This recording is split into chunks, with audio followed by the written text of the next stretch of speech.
Hello, and welcome to another edition of our Foster Facts Live event. Today, we are talking about fostering as a relative caregiver. My name is Karadisha, and I am with Embrace Families. We are the lead agency, the lead child welfare agency for Central Florida. We cover Orange, Osceola, and Seminole County, and we do everything related to child welfare. Today, I have Larry Cooper here with me, and he is the Chief of Prevention and Intervention Services with Children's Home Network. Did you know that 2/3 of our children are currently living with relatives?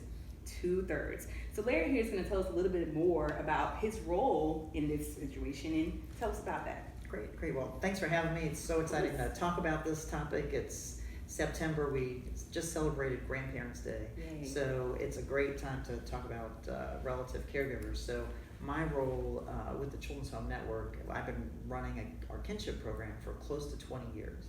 And so we've been developing support services for grandparents and relatives, aunts and uncles, and all the family members to get the support that they need so that kids are not having to enter into a licensed foster home, end up in group care, and really get disconnected from their families. So we develop a lot of support services that really help them. So we're in 10 counties where we've been here in the Orlando area since 2015, working closely with Embrace Families. So it's been really exciting to bring in services that we know really are making a difference. Awesome. And friendly reminder to those out there in the audience, if you have any questions, please send them in and we'll make sure we get to them. All right, so give me an example of a family that it becomes a kinship family. What does that look like? Yeah, well, it's so different than fostering, right? Because I used to license foster homes, and for families, sometimes they take 12 months or 18 months to think about it, and what is that going to mean, and how are we going to handle this, and what is it going to look like?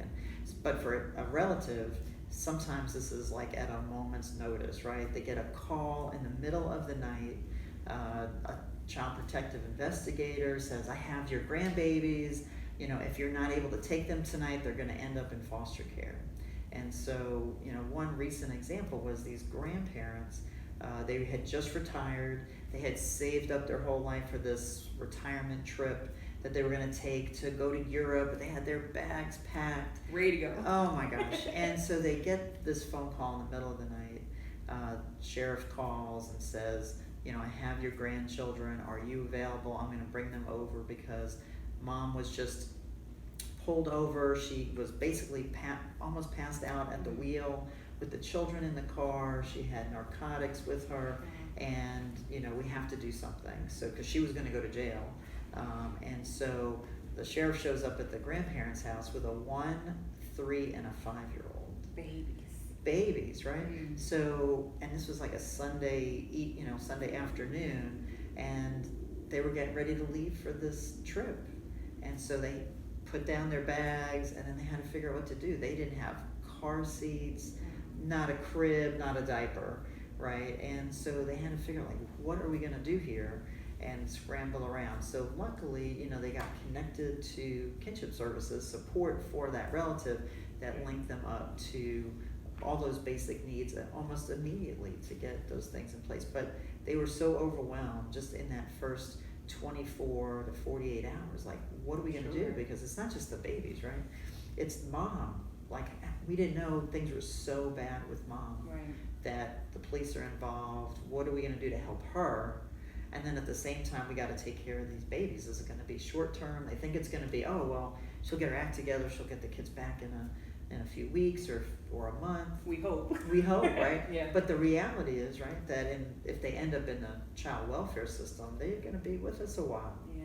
It could be 6 months, 12 months. It could be forever. Yeah. And so when a caregiver comes to us and they say, it's going to be just a few weeks, and other grandparents are sitting in the room at a support group or an event, they're like, you better be ready for the long term or forever, because that's what it could end up with, because we don't always know that mom or dad can pull it together or get the services that they need, recover from substance abuse or domestic violence or mental health problems. Yeah. And sometimes we have parents who pass away from a drug overdose, and so relatives have to be that forever family for those kids. Right. So for those of you that don't know, when children are removed due to being abused, neglected, or abandoned due to no fault of their own, our system of care, the first people that we look to are family members. These kids want to be with their people. Why not place them with grandma, who may know what their favorite blanket is or knows about their community that they come from? So we love this aspect of placing these children with their family members. Now, we obviously know that there are some instances where kids can't be placed with their family members. And at that point, they'll go into traditional foster care. And we'll talk a little bit more about that later. But getting back to you, so kids are with the grandma. What are some challenges that people come up against? Like, okay, I want to do this. I want to care for my grandchildren or my family members, but I'm worried. Yeah, well, I think on a number of levels, right? So sometimes it's, I have to go to work tomorrow. Right. I don't have daycare. I don't have the things that I need. Sometimes the children might have medical issues. They might have educational issues. They might have mental health problems. They've been traumatized for one reason or another. And it's like, well, how am I going to get them the help that they need? I had a grandmother run to Tennessee a couple years ago to pick up 2 of her grandchildren and ended up coming back with 4. And she came home, she's like, I'll do whatever it takes, but then it was so overwhelming. Like, how am I going to feed them? How am I going to take care of the fact that I'm only living in a 1-bedroom apartment, right? Because I was by myself. Now I have to have enough space for them. I have to have a bed, clothes, school supplies. And so I think the financial is a big part of it, but just the fact that it's overwhelming to them as a person, right? Like, how am I going to handle all of this? What we find is like 75% of the caregivers are at or below the poverty level that we end up serving. So many times they're already struggling, they're just kind of getting by, and now there's, the light bill is higher, the food bill is higher, the more transportation, more things that they have to do to get the kids the services that they need.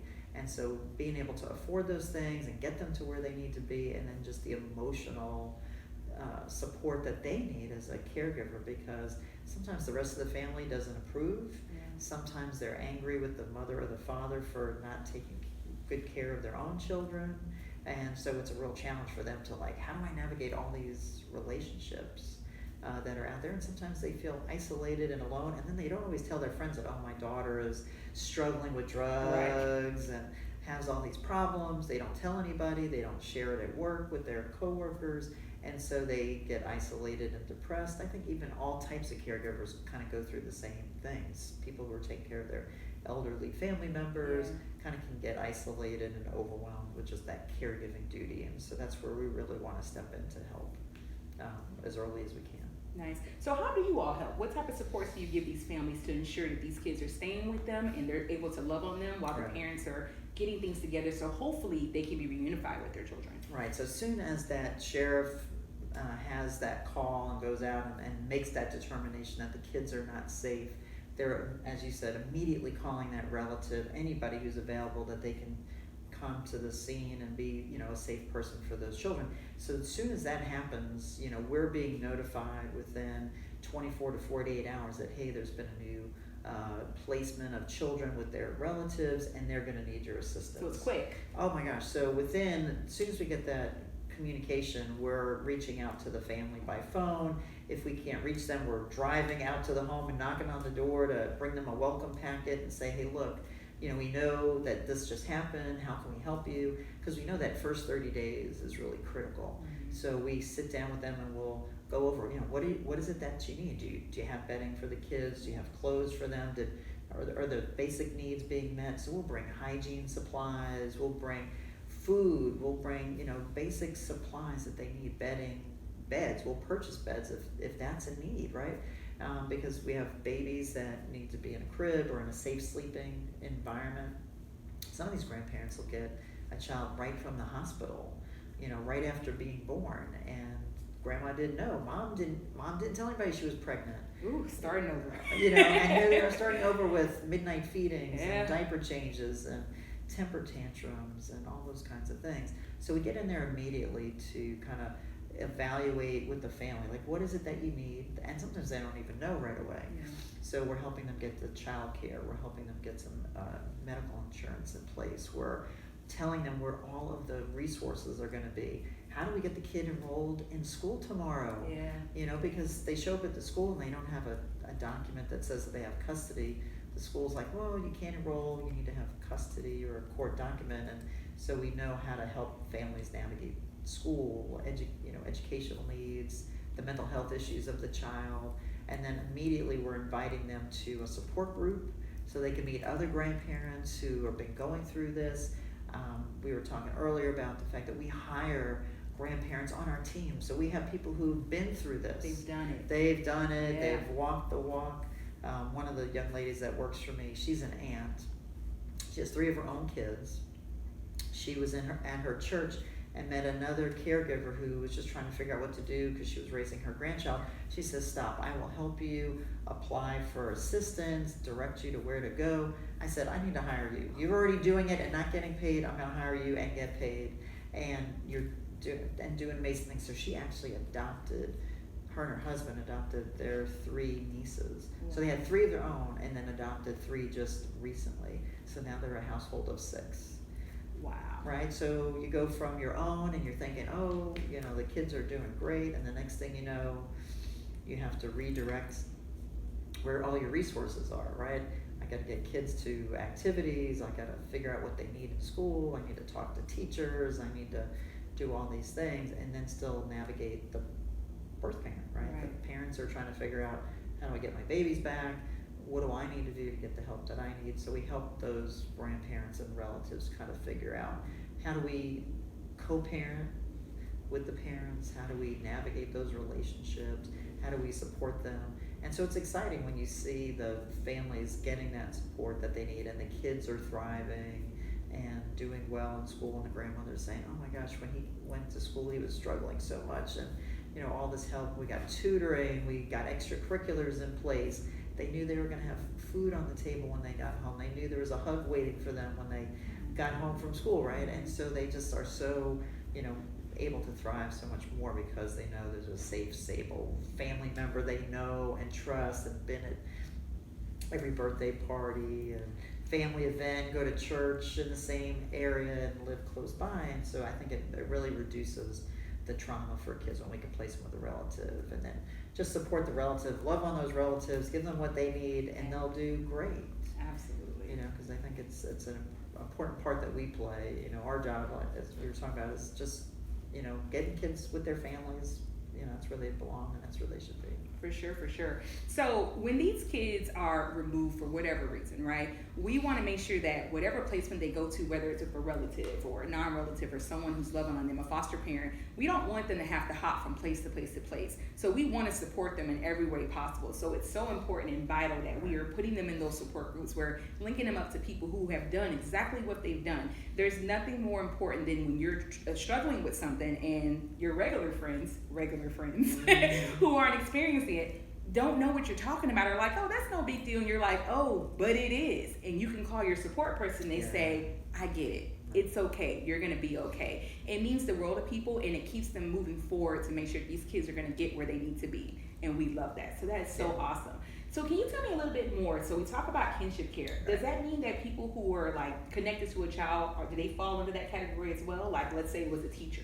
Oh yeah, so we have a couple of categories, right? These what we call non-relatives or fictive kin. Mm-hmm. Somebody who I always think of as like the auntie or the godparent who knows the family, knows the child, and really wants to step in and is sometimes called to step in, and they can do that as well. And so the exciting thing, and we were talking earlier about that, now that kids can or families can get what they call this level 1 licensing as a foster parent themselves, specifically for that close family member or relative child or close family friend, can get licensed so they can get some additional supports in place that just came through statewide, that all families deserve this extra layer of support, because we really want to support family placements versus a stranger who the child doesn't know. And so we have added this extra layer of support statewide through this some new laws that were passed. So now we could license the relative and we provide them a little bit of extra screening, just like we would with a foster parent. We want to make sure the household is safe. They get some extra training that they might need. to meet this level 1 licensing standard, and then they are able to be eligible for some additional supports. But all families are, the way we look at it, are equal, right? Yeah. We want to give them all the supports that they need, and can we give them some additional supports? Yes, so we screen them for what the highest level of eligibility they are to get the support that they need, and then we fill in all the gaps around there. We partner with great agencies. The Foundation for Foster Care is amazing. We link families up to get some extra support for extracurriculars. We've worked with the United Way to get money to pay for, getting kids into tutoring and extracurricular activities that, are really going to help them thrive. And they can be a regular kid still. They can be a regular kid. There's no label, right? Yeah. We've struggled for years with this foster child label that we put hate on labels. kids. I I was in Washington D.C. At a federal government event, and one of the leads, who's over all of foster care nationwide, said, "Look, it would be so great to eliminate that word from our vocabulary, so kids could not feel different when they go to school, when they go to the park, when they go to a rec center, that they have to worry about someone's going to say, 'Oh, who is that? If they don't look like you,' and they have to explain, and kids will make up some stories because they're embarrassed, they don't know what to say, and so it really makes them struggle. And sometimes we see it with acting out behaviors and depression and other troubles that kids suffer, and it's so hard to read that as a parent, right? To know where that's coming from. Is it from the things that happened to them, or the fact that somebody really made fun of them in school, or questioned them, or they, somebody said out loud, "Oh, there's those foster kids," and they just feel so ostracized and different and less than. Even in a foster situation where they're with the biological family of the foster family, that they sometimes feel like they're on the outside. They may not be the same race, the same religion, the same culture, and they're trying to integrate and happy to have a safe place, but at the same time they want to be with their family, as you were talking about earlier, right? That people that look like them, speak the same language, come from the same culture, the same neighborhood, the same school. So important for kids to experience that. Absolutely. And no kid wants to feel invisible and feel like they're not there. So to have that support to say, hey, you are there, we're not going to title you that foster kid. You're our kid. That means the world. Friendly reminder, please send in your questions. If you have any questions, we would love to hear from you as well. So, Larry, tell me a little bit about, what are people's fears? Like, what are they scared of when it comes to this? Well, I think, for one, we used to, you teach pride, so so sometimes even foster parents are afraid, like, of the parents. Yeah. Right? They hear these terrible stories, right? That mom and dad are these horrible people, and then we're gonna bring them back to the parents. Like, what are we doing? So I think we as a system of care create some fear for families, like, oh, they're gonna go back to this person that hurt them and whatever. So I think we have to really change that language. We have to engage the birth parents to be a part of that co-parenting, and have and the good thing with relatives is relatives can have open visitation, right, where they're having the parents come to the home, help with homework, help with getting the kids off to bed, sitting down at a meal, going to church together, doing those other things that they would normally do. So it makes that transition a bit easier. I think for kids, and even for the adult caregivers, I think it's a fear factor of, oh my gosh, are the parents going to be okay to take care of the kids? And again, I think we as a system want to make sure that the parents get the services that they need. Absolutely. The mental health treatment, the resources, because they're struggling with the same things that many other people are, right? Mental health, jobs, transportation, childcare. And so how do we really embrace the biological parent, the birth parent? And again, how do we even get rid of that word, right? Just the parents, the parent of that child. We need to value them and not talk so badly about them as a system, right? That so I think there's a kind of built-in fear that I think we've kind of instilled in the family. Now they're also worried about, how am I going to pay the bills? How am I going to meet this child's need who's having a temper tantrum in the middle of the night, or I'm getting calls from the school and they don't know what to do with the child, and I have to come pick them up, and I got to leave work, and I have to figure out what to do. And so I think it creates an anxiety because it affects their marital relationship or their other intimate partner relationships because now it's impacting the whole family. It's never just one person that's affected, not just the child, it's the whole family's being affected by this huge chain, right? Absolutely, absolutely. So whenever you're in our system of care, one of the things that we pride ourselves upon is that whenever a child does come into care, I love that you hit on that we also make sure that we're working with that biological family, right? We want to make sure that if these children are going to be returned to them, that they're stabilized, right? We don't want these kids to have to come back into care or go back to grandma. We want grandma to go to Europe and enjoy her trip, right? Right. So we want to make sure. So we are families helping families. That is what we are. We are loving on them, just like we're loving on those kids to make sure that they're, they can get their kids back. That's what we want. We don't want to keep these kids forever, right? That is never the goal. Yeah, and I think the real struggle for the birth parents, right, is the fact that they're struggling with their own personal demons of whatever sort, right? Their own abuse, their own issues with mental health, their own struggles with education and employment and things of that nature. So we have to do a better job to understand them. Yes. Right, because they sometimes feel like they're on, probation in a sense, like they're, like a criminal, and sometimes feel that way, and so then they're not as open to the help, right? They're afraid to share their struggles, and then they can't get the help that they need, right? They don't tell the case manager, hey, I really need help. I'm struggling to get out of this really bad relationship. I really need help with housing and employment, but then they are worried they're going to be judged.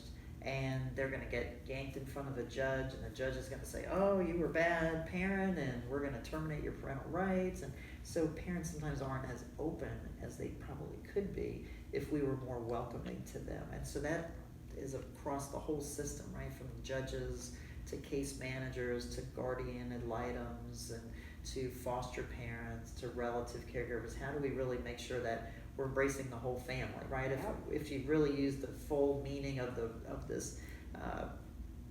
organization, right, of embracing families, right? We really have to think differently about how we approach them, right? And not think about them on the outside, but really bring them into the fold. Like, we really want you to get right because your kids are needing you, they want to be with you, and when we don't, we're creating this trauma for those, a secondary trauma for kids when they can't be with their families. Because even kids that we know, right, that have aged out of foster care at 18 or 19, where do they want to go first? They're people. They want to go to their family. And they usually go back to their family. Right, they want to find their aunties, their uncles, their parents. They want to go back and be with that family regardless of, and they unfortunately get disconnected the longer that they're in the foster care system from siblings. We struggle statewide to keep even 65% of kids with their siblings, let alone with their families. But the great thing here in the Orlando area is that child protective investigators have made it a priority to find the relatives.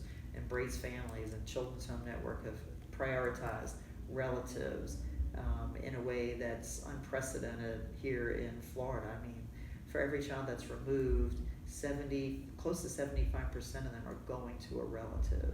And we think that we can even go higher, right? We think we can do even better.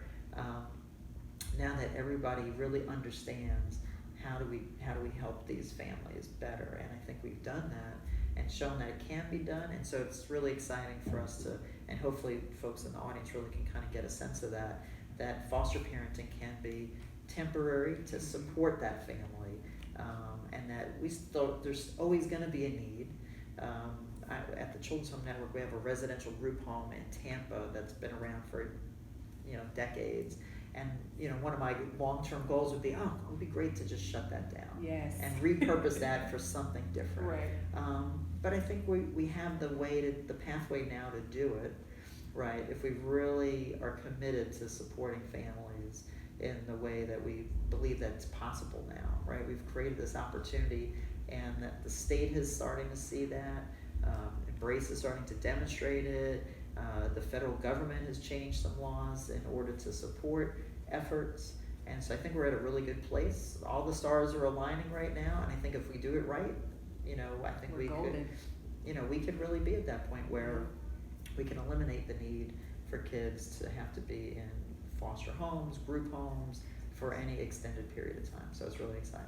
I love it. I love it. I can't wait to see what happens in the future. Like, oh, it's so amazing. So if you had to leave someone out there who may be a relative or maybe in this situation, what are some final thoughts that you would like to leave with them, or just for the audience that isn't aware of this population? Oh, sure. So we were talking about earlier, right? Just reach out, right? So we have these great support groups and activities. We have people who are caregivers themselves that are mentors and peers that will support, give them the answers, direct them to the right places, and really make those warm handoffs. And so they can call our intake line. They can find us on our Facebook page. We post activities that we do and host every month. And so it's really easy to step in. There's no cost to the family. It's really for them, right? It's totally designed for them. So we've really added some cool features to the program that we've added over the years. So since I've been doing this for 20 years, we realized that so many grandparents are now having to raise babies. And so back when I was a kid, kindergarten was half a day, a nap, and some cookies, and then you go home. So much has changed. So much has changed, right? So grandparents come to us and like, oh my gosh, the kids are having to do Excel spreadsheets and PowerPoints, and they have to know chemistry and algebra. I'm like, no, how is that possible? But they need to understand. So we start right from the beginning. Like, how do we get them information and resources to start off well and deal with, even we were talking earlier about teenagers and teenage behaviors and all that kind of fun stuff that they have to now deal with cell phones and social media and all that kind of stuff that goes along with that. So how do you deal with those things? How do you keep kids safe on the internet and with their friend groups and all this kind of peer pressures and things that parents have to deal with? And so these relatives, we know we can support them. We have most of my team over the years in all the counties that we serve. I have grandparents that work on the teams, and they love what they do. So they come to work enthusiastic to really support them. So we want the relatives that are out in the community to reach out to us and get that help. And I think get the support that they need, and we'll be golden, like you said. So Absolutely. It's fun. The number for relative caregivers is listed down below. So if you're interested in that population, or if that's your situation right now, please feel free to give them a call. Thank you so much, Larry, for all of your wonderful information. So earlier I mentioned that our goal is to, make sure that these kids, once they're removed from their home, they're placed with a relative, right? Grandma, non-relative, someone close.